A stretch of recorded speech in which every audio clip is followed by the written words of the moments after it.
Untitled Podcast. Thank you for joining. Leave your egos at the door. I am your host, Zachary Allen, and today is a SoloDolo episode. So it's just going to be me.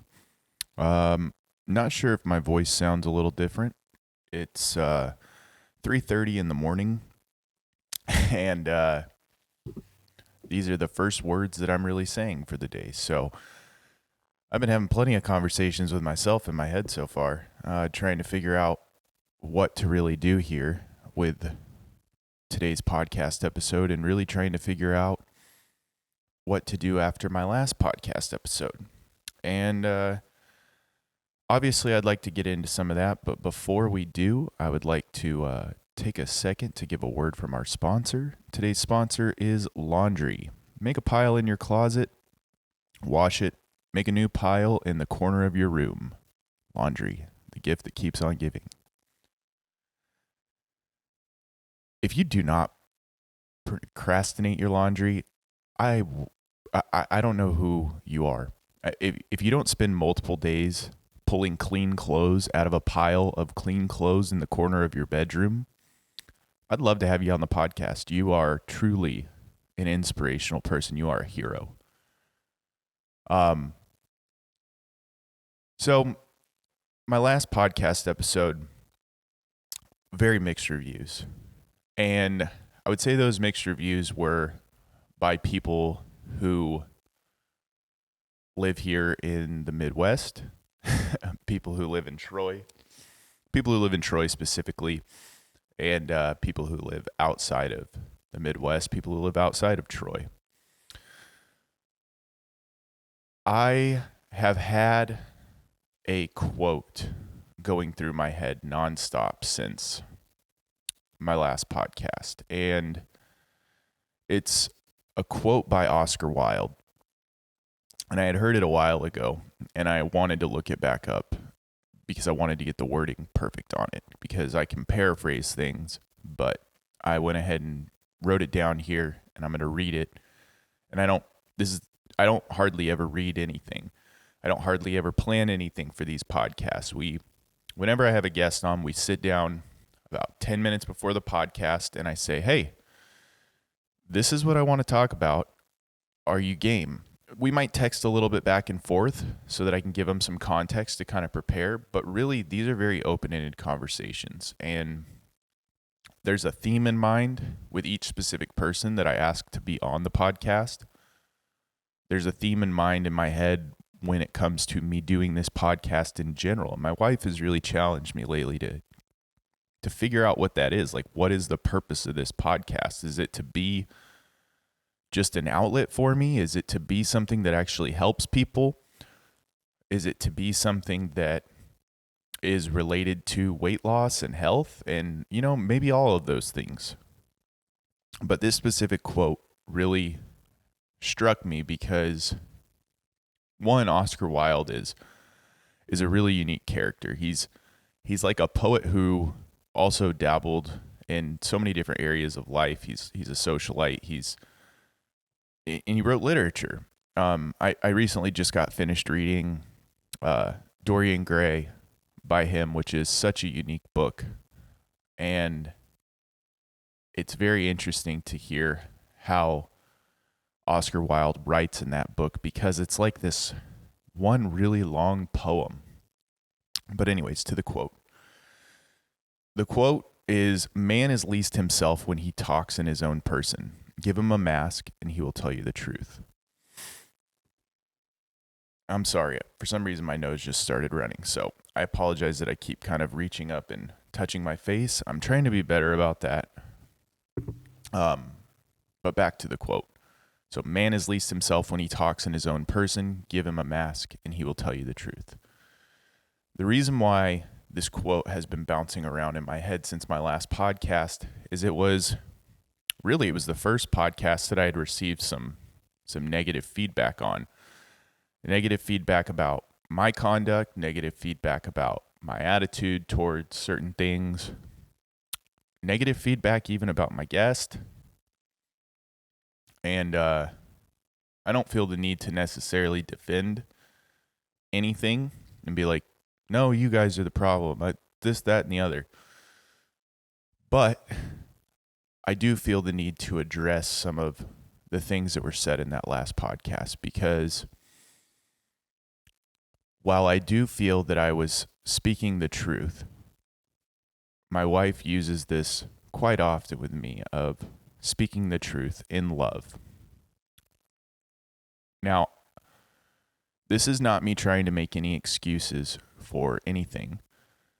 This is me trying to explain and remind or reiterate back to the original purpose of this podcast from episode 1. The last time I did a solo episode, and I kind of got into it a little bit about what I was doing here with this. So I'm going to tell you guys a little sad story here first. When and I hate doing this because it makes it sound like I'm trying to make excuses for what I did. I chose the words that I chose. I'm sorry if you were offended or triggered or hurt by the things that I said. I'm sorry if you live in Troy, Missouri, and you were not super pumped about the things that I had to say about Troy, Missouri. And I'll get back to those things. I've re-listened to the podcast. I don't necessarily think that what I said was wrong, but I was a dick. I was a dick in the way that I said it. I had a shitty attitude, and that expressed itself throughout the podcast. Now, the reason for that poor attitude was because I had to put my dog down that day. And that obviously was highly reflective in my attitude throughout that entire podcast. Now, I'll take you back about 6 months ago. We have had, see, this is still kind of hard. We had a dog named Vera. She was a boxer. And about 6 months ago, she started having these really bad behavioral problems, started chewing up things in the house, peeing on things, peeing herself in her sleep. And we took her to the vet. They said, oh, it could be a UTI. It could be a gut bacteria thing. It could be this, could be that. So we changed some stuff up. The behavior didn't really change. But we noticed that she started having these seizures. And they were short. It was like she would just kind of shake a little bit, and then she would get tired and sleep. But she would recover pretty quickly. And so we did some research, and it was pretty common for boxers to have seizures. We weren't super concerned. We know that boxers are those types of dogs that have issues. But then it turned into, what was once in a while, like once every couple months. And like this was happening prior to that, but about 6 months ago is when it really started getting worse. It went from once in a while to like once a month. And then these seizures started getting real bad. And then it went from once a month into once every couple weeks into once a week, and then multiple times a week. And we had taken her to the vet, and they basically said she either has epilepsy or she has a brain tumor. And she's too old to just be developing epilepsy, so she has a brain tumor. And this is going to get worse and worse and worse. I wasn't ready to put her down. And we brought her back home, and she had a really bad episode, and we had to choose to put her down. And that was the day that I filmed my last podcast episode. So I was in a rough place because I love my dog. Now, that is not the reason for me necessarily saying the things that I said. But at the same time, this all goes back to the vision and the dream that God showed me, which is the reason that I'm out here. And in all reality, I walk on I don't want to say a fine line. I walk on a very broad line. A lot of people like to say that they walk a fine line. It's like, no, I walk a very broad line. When we moved out here to the Midwest, I was super excited about it. I thought it was everything that I needed, everything that I wanted. And I was super pumped because it was like God was speaking to me. He showed me this place. He showed me this dream, this vision of me being out here. And what he showed me is starkly different than what I am experiencing out here. absolutely nothing. And it really made me start to question, was it even from God? It made me start to question my relationship with God. And this battle that I've been fighting for the last 2 years with God is, God, you tell me you're a good God. You tell me that you love me and you have the best intentions for me. You show me these visions. I mean, imagine you're the Israelites and you get the land of milk and honey, but all you're doing is walking through the desert. And that's where I find myself. What it feels like right now is that I'm between, it's like if you were to take the story of Jonah and the story of the Israelites and mash them together, it's like God showed me a vision of this wonderful land of milk and honey that he had for me and this beautiful thing that he had for our lives. So we went, and I didn't, and I, he's sending me to a place like that is not my home. I'm leaving San Diego to go to the Midwest. I'm excited about it, unlike Jonah, but when I get here, it's like this completely different place than what I was told it would be. It's a completely different place than what I experienced in my visits here.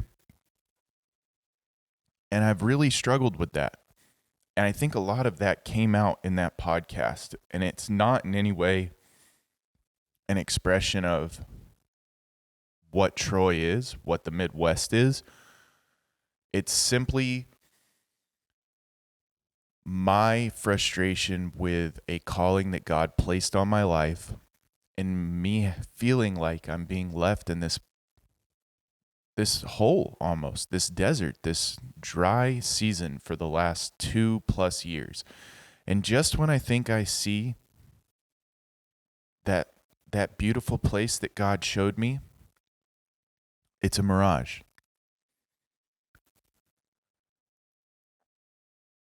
It's hard because I want to trust the dreams and visions that I had. I want to trust and believe that those things were truly from God and those things were truly what was planned for my life. I would like to believe that there is a higher purpose to everything that I'm doing, regardless if I understand what it is or not. But damn, if it's not hard to stay focused on it sometimes, and if it's not hard necessarily to just wake up and live, but when you feel like you're called to something higher and you feel like you're called to something that has a purpose and a design for your life, every day that you're not walking in that feels like failure. And yeah, that's probably something that I personally need to work on. And I am trying to work on that. I am trying to do these things. But let me take you back to that dream and vision. God showed me a few things in that dream and vision. He showed me speaking in front of thousands of people. I don't know what I was talking about necessarily. I don't know if it was about weight loss. I don't know if it was about health. I don't know if it was about trees. There's nothing there, but there was this vision of me being there. And then that vision cut to my wife and I living on a piece of property kind of out in the country, yellow flowers everywhere. Dreams are kind of in black and white, but there are colors scattered within those dreams. I was helping people. I was doing things that made me feel good. Like there was an emotional aspect to the dream where it felt good. It felt real. And I submitted that dream to a couple close, trusted relationships, and we all felt that that was from God. So we acted on it. And then to arrive out here, start a business, only to have that business not really, once again, also back to the word that was spoken over me before I left Troy, where somebody said, this thing's going to take off faster than you expected. It's going to be bigger than you expected. It's going to be something different. And this new thing is the right thing that you're supposed to be doing. What I also don't tell you is the day before I left, or 2 days before I left, I had somebody speak a word over me, and all they said to me was, I see you as a tent stake or a tree, and you're supposed to plant yourself firmly because the storms are coming. I'd never met this person in my life. This was just at a random Bible study that I stopped by, and I didn't think much of it.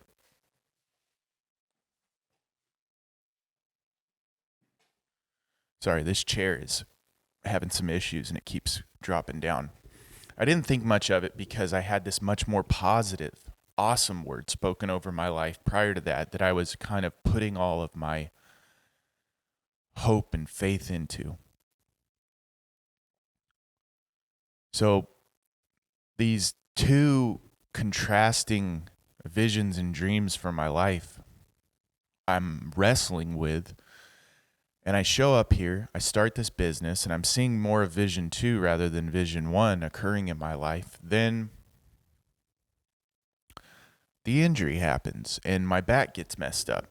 And my back still isn't better. The only thing that's going to make it better, according to now 3 different surgeons or something like that, I forget how many people I've seen at this point, is to go in and have, a fusion of 2 vertebrae in my back. And I'm only 33. It's a 12-month recovery. It's something that I'm not ready to necessarily jump into, but I live in pain 24/7. The other day, I sneezed and my back seized up, and I'm just like, this is what it's come to. It's like, God, you blessed me. You helped me get my health back.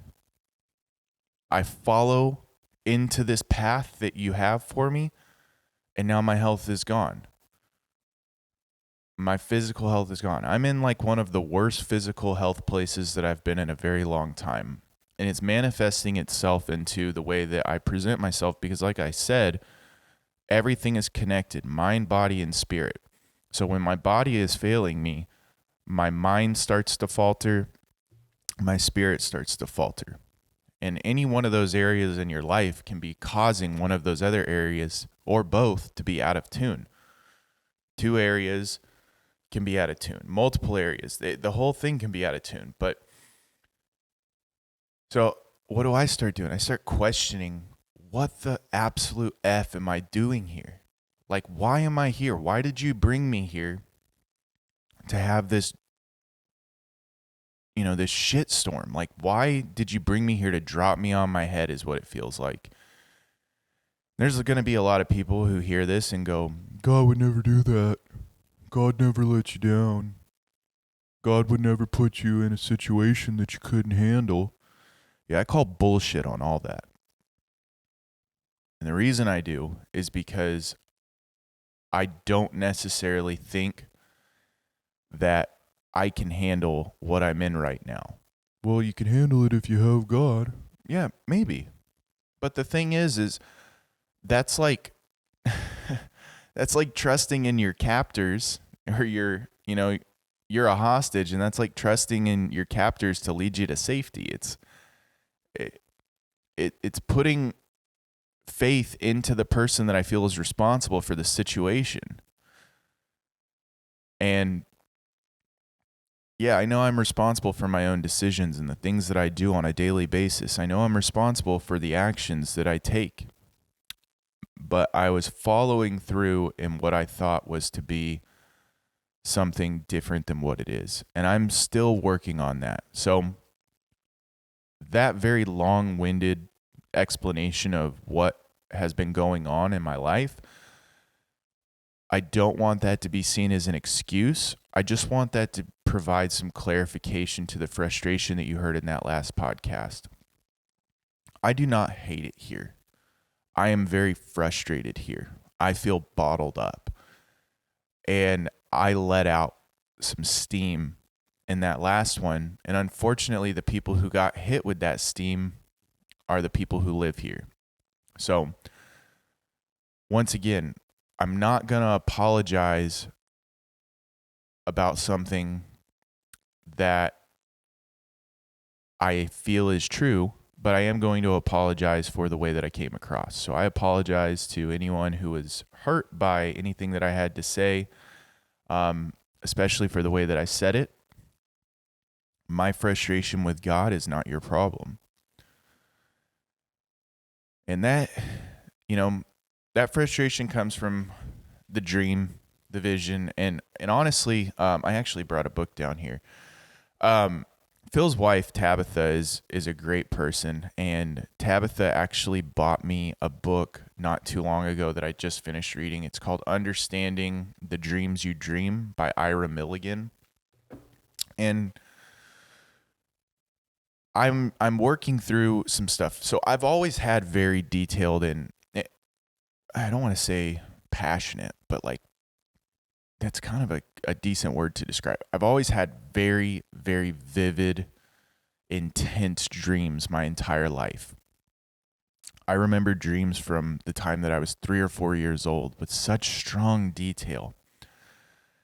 And it's something that I tried to block out for a very long time because a lot of my dreams tended to turn more into like nightmares or visions of things that I didn't want to see or that I didn't need to see. They were causing me stress. And I got to a place where, drug use was one of those things that helped with that because it would kind of shut that off. And when I say drug use, I'm referring to a cornucopia of things. I was kind of I don't think I've ever been very clear about what I'm trying to stay clean and sober from. And I think it's important for me to detail that out here because there are some people who might be like, well, you always kind of generally referred to sobriety or staying clean or this or that or addiction. It's like, look, I'm addicted to anything and everything that I get my hands on. Like that's the issue.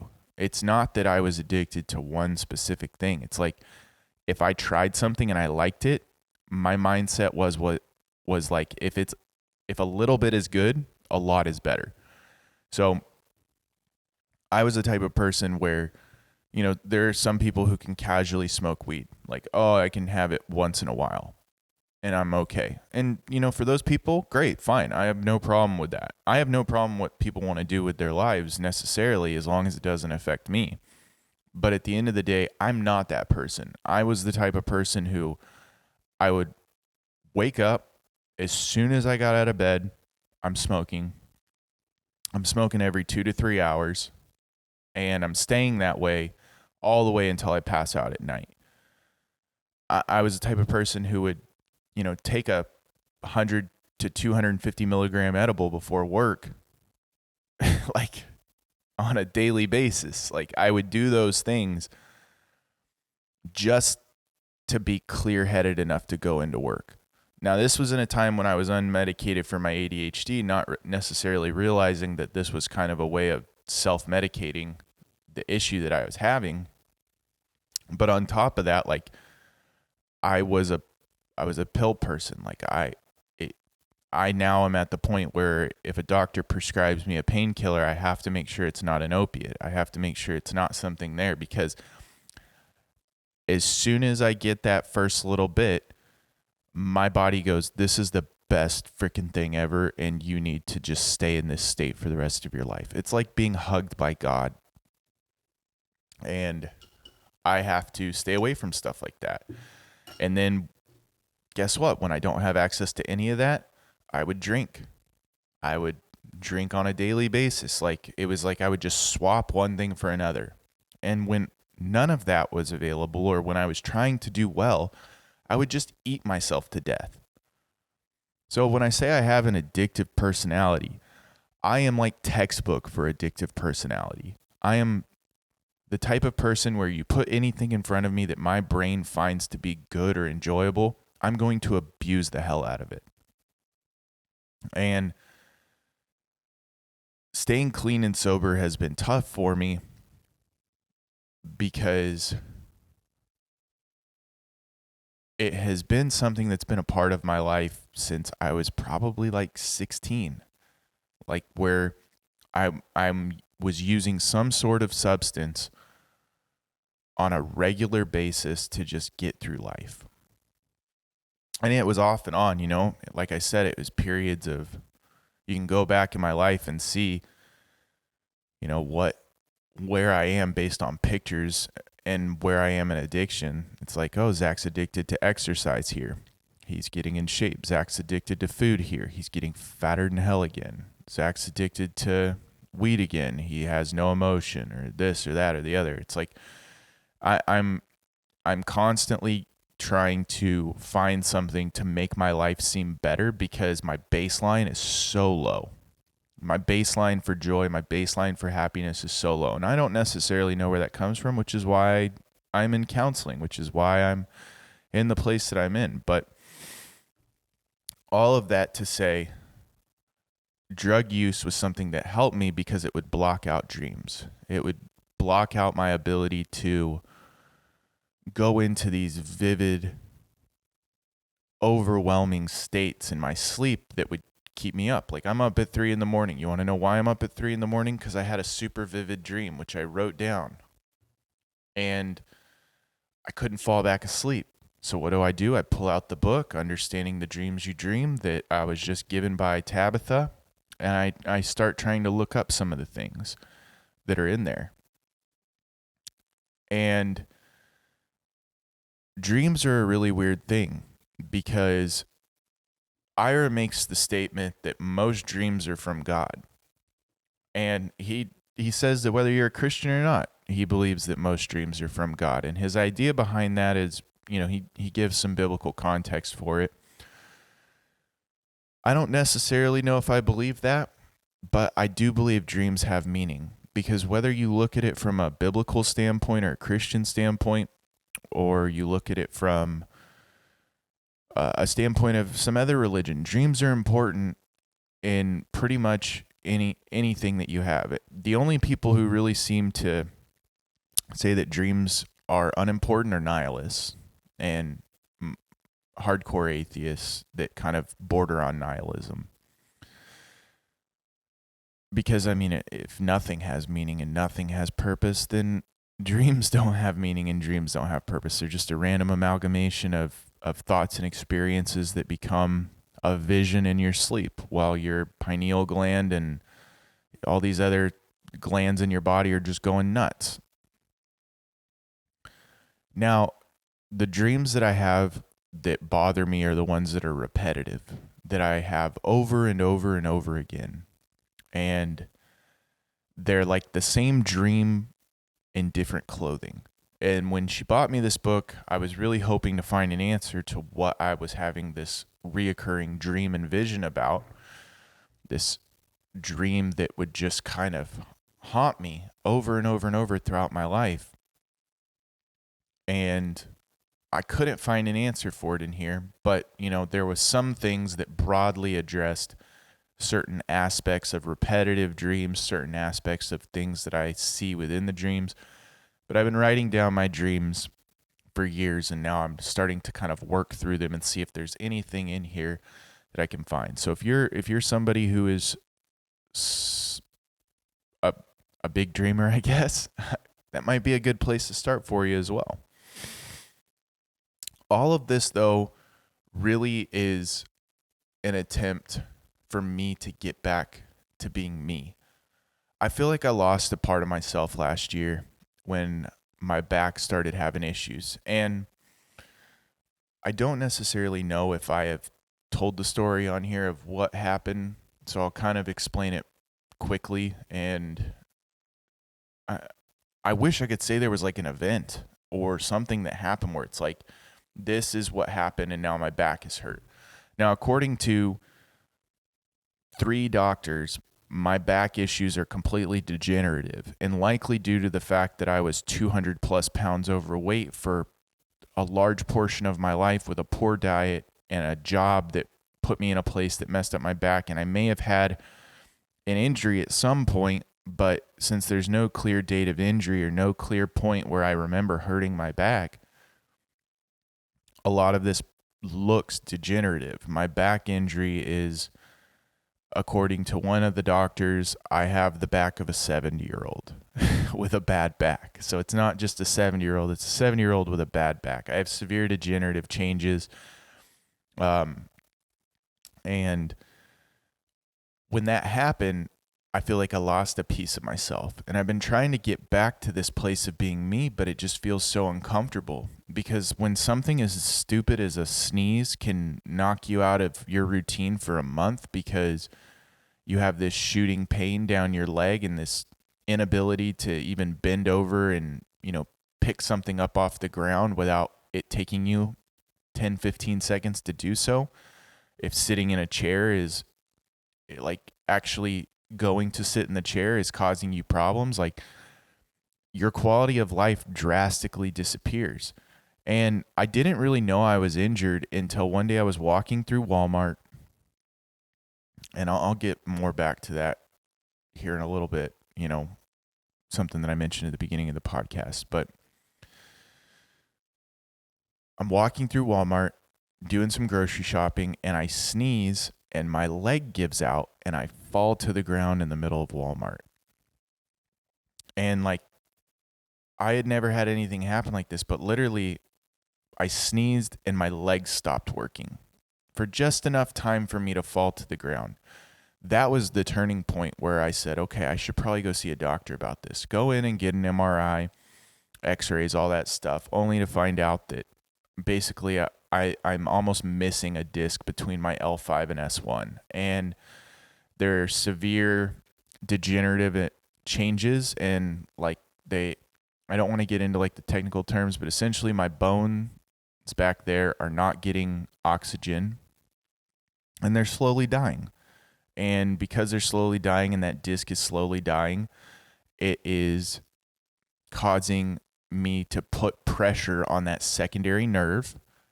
And something as simple as sneezing can basically cut off that secondary nerve and put pressure on the primary nerve for a temporary amount of time that makes it not work, makes my leg not work, specifically my left leg.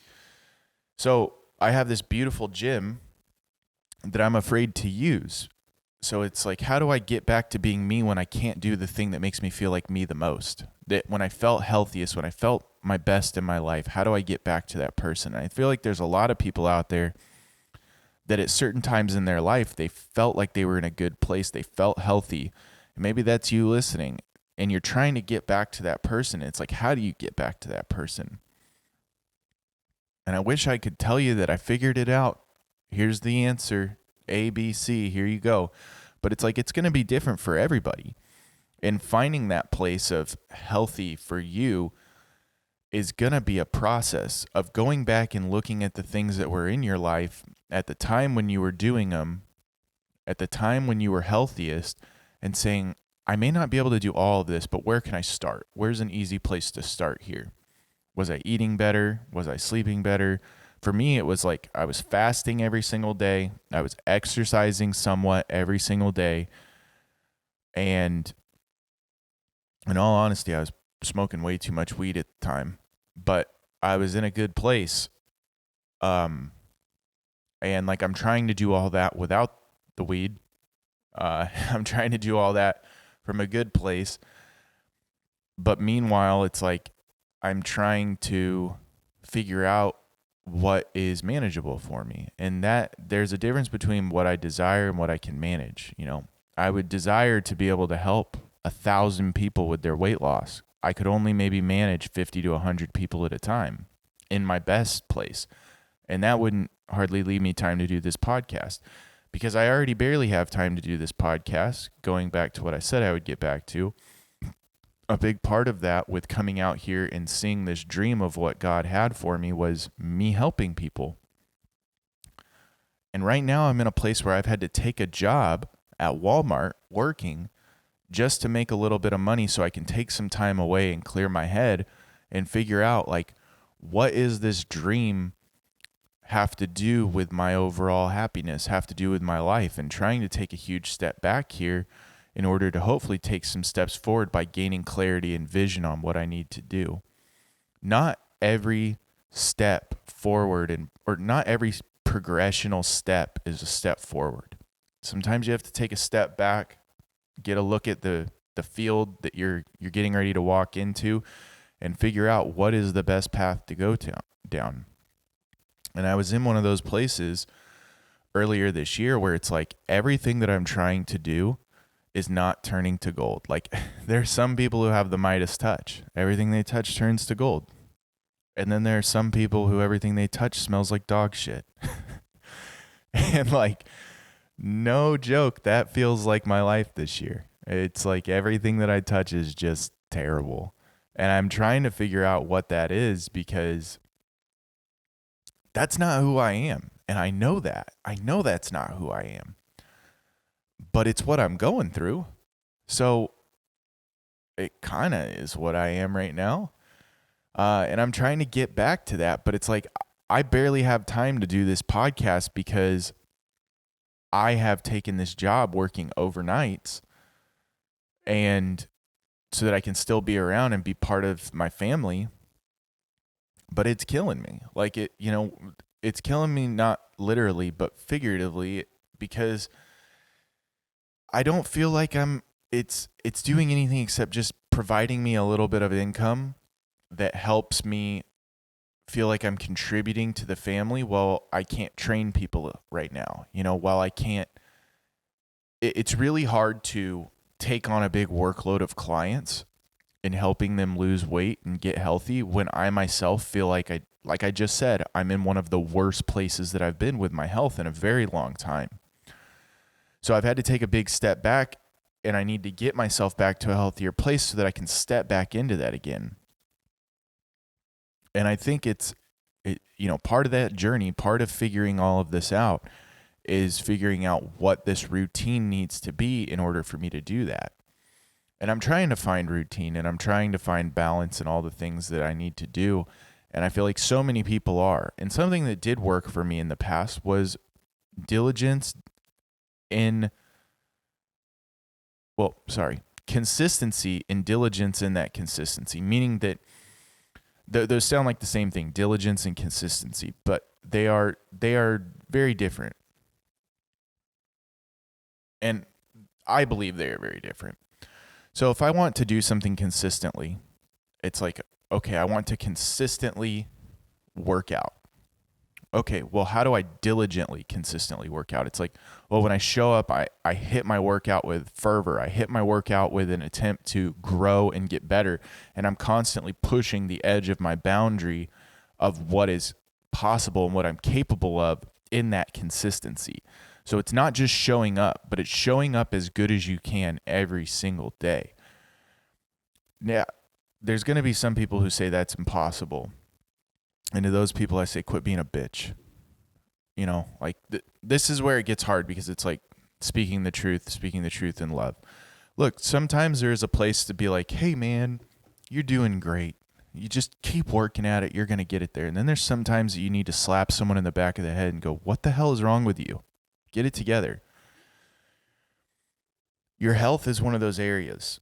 I genuinely feel like people get babied on way too much. And I've been babying myself on it way too much because this scares the absolute shit out of me. Like I'm sitting here looking at my gym right now and all I'm thinking is, I want to do this, but I am so afraid of getting hurt. I am so afraid of putting my body into a compromising position. I'm so afraid of doing something that is going to cause me more pain and more damage. And I don't want to put in all this effort again just to have it all fall on my face. Like all of it to just fall apart again and just feel like I fell on my face. That is life. Like that is life. And figuring that out has been a challenge. Like I'm 33. I wish I would love to see where I'm going to be at 43 in 10 years of trying to figure this out. Because in all reality, I've only gave a shit about my life for maybe the last 6-7 years. Everything up to that point, who cares? Everything up to that point was just surviving. But then I thrived for a little bit. I actually lived. I actually experienced beauty in life. And it became something that I desired above everything else. And when I was experiencing that, I can tell you this, it's worth pursuing. It's worth going after. It's worth selling every possession that you have to go buy that field because you know there's a better treasure in it. And I think a lot of people are unwilling to do that and they just want to dabble in it. But what I can tell you is your health is an all-in thing. You need to be all in on it. And I haven't been.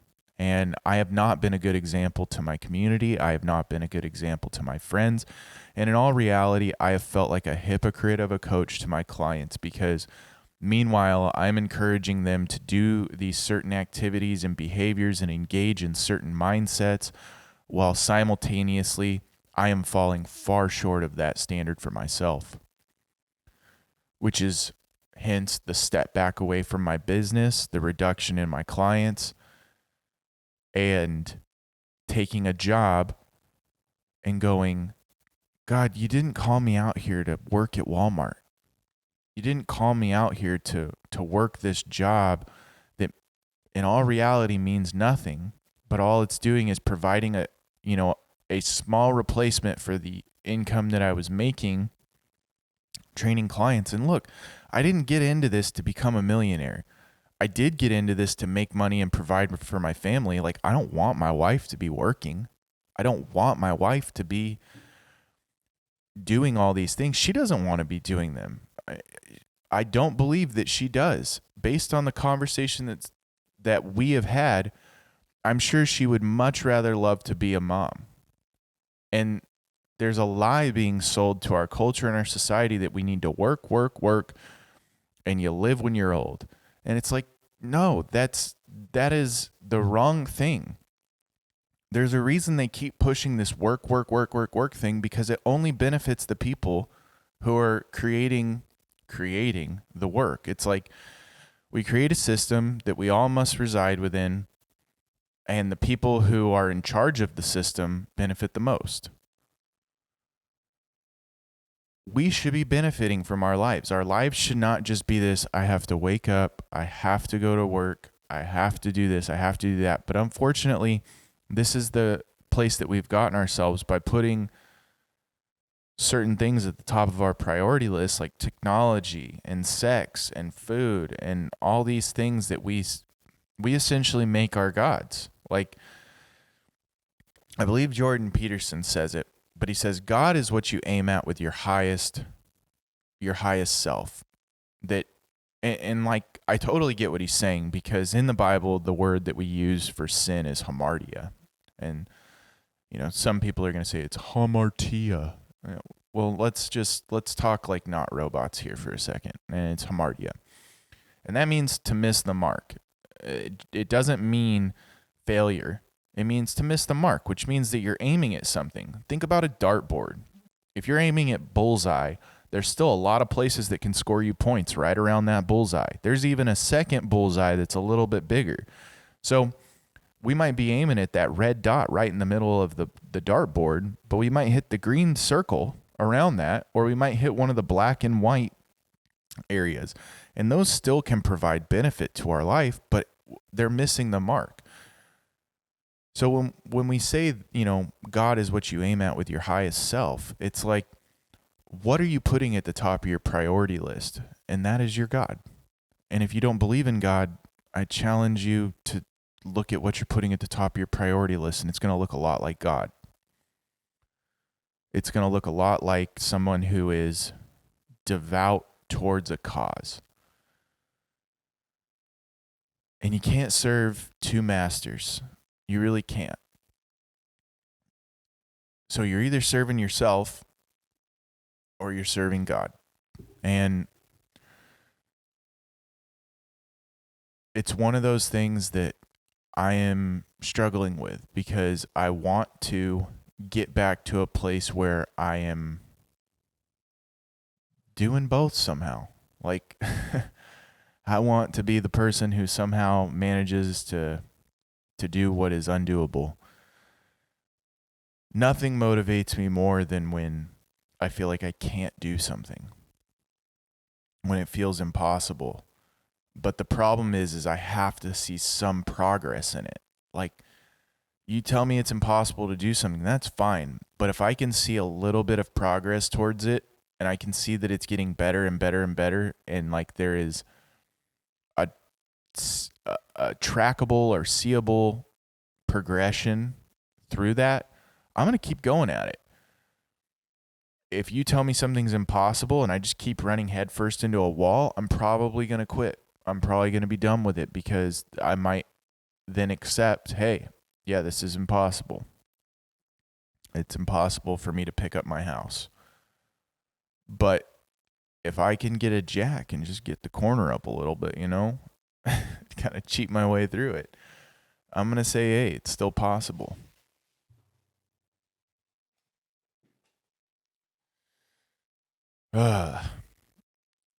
So this is a shorter one. I'm probably just going to wrap it up here.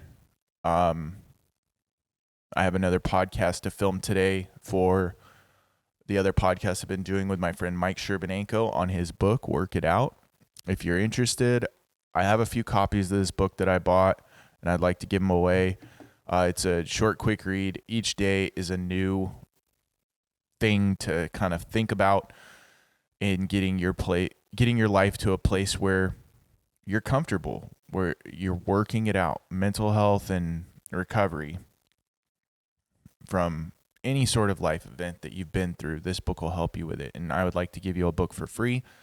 So if you are interested, just reach out to me directly. You can reach out to me on Instagram, probably one of the better places, or Facebook Messenger. I always forget to check Facebook Messenger.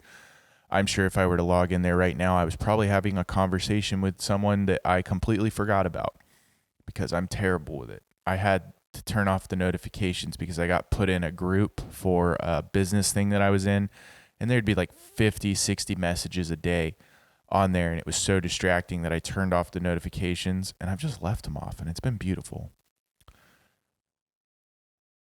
I appreciate you all sticking with me, and I would like to continue to do this for a long time. I would like this to be something that eventually does become something bigger. I don't know what this is supposed to be yet, but my vision with this podcast is helping people find ways to navigate through this shitstorm called life.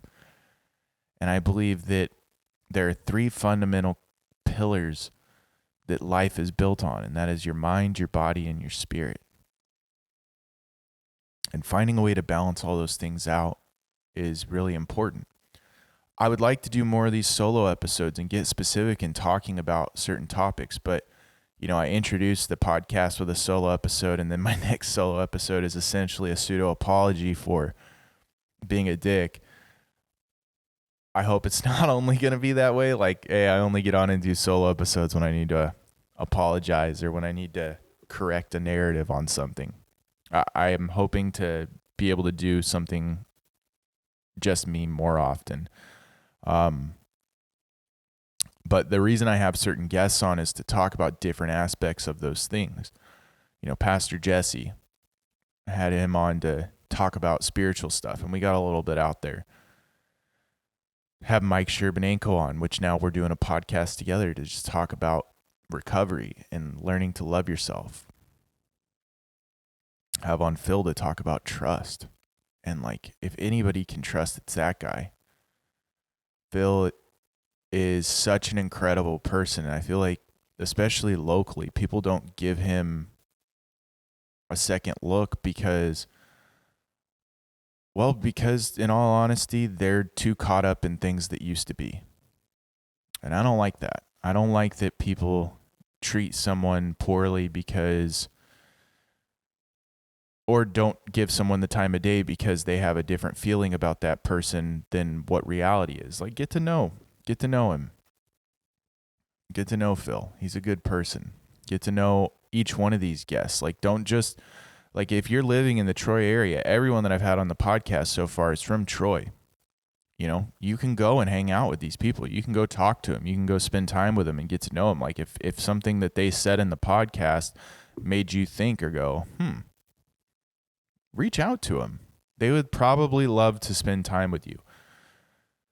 I had Chelsea come on, and to be honest, I had no idea what Chelsea and I were going to talk about, other than she helped me through a really hard time, and I was willing to be vulnerable about it. And she came on and she was just incredible in her vulnerability herself and sharing this thing that she was going through that I wasn't going to bring up because I thought it was still a little too soon. And she brought it up and she worked her way through it on this podcast. So like